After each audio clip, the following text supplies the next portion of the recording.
Welcome to Falcon Excel Academy. I am Vijay, and today I'm going to teach you lecture number 40 in MS Excel. Today we will talk about Consolidate.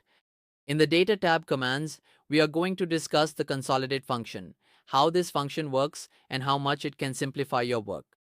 So before starting the lecture, as always, I would like to say that if you learned something from today's video, if you are able to learn something new, then please do like and share this video. Because your one like can help this video reach more and more people. So let's start today's lecture. As you can see on the screen, I have the course record here which shows how many students enrolled in graphics in my academy within a month and how much total fee was submitted.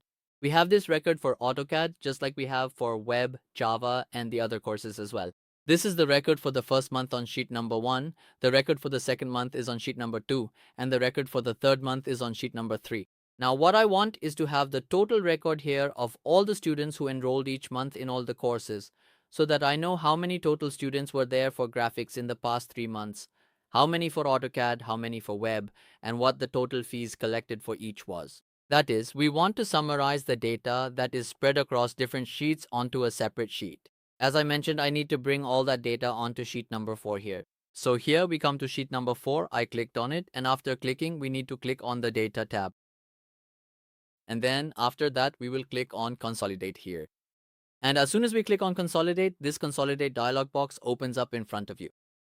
Here in the function field, you need to select Sum, and after that in the reference field, we will click and you need to click on the up arrow here.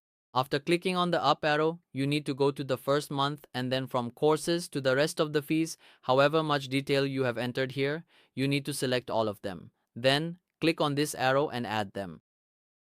After that, you need to click on the up arrow again and then go to the second month. So you will select the data for the second month here. After that, you will click here again and add this as well.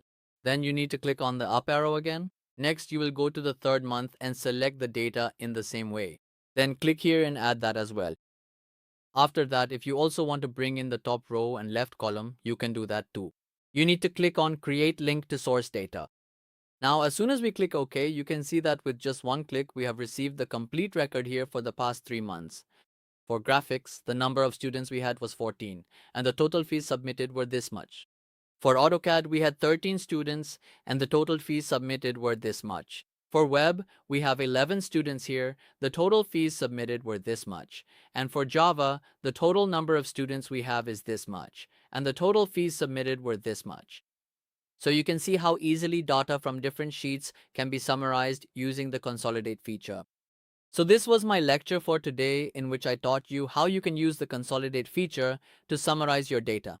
If you liked the video, please give it a like and share it with your friends. We'll meet in the next lecture. Until then, goodbye.